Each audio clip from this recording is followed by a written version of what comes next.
if I told you that you can simply switch to Google search on Microsoft Edge browser with easy step-by-step guide? So let's find out.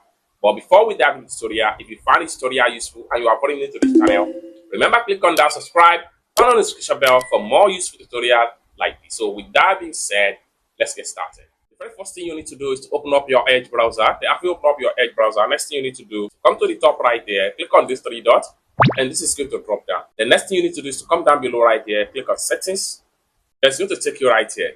Next thing you need to do is simply go to privacy, search, and services. Click on that. Let's take you right here.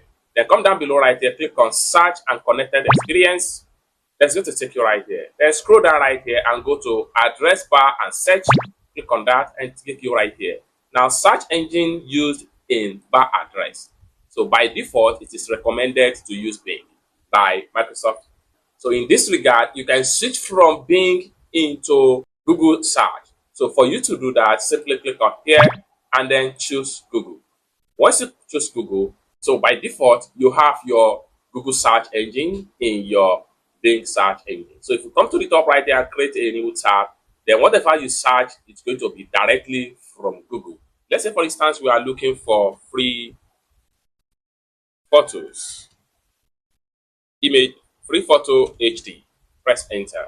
So you're going to see the results here, that every result right there is coming from Google search. Just like what you see right here.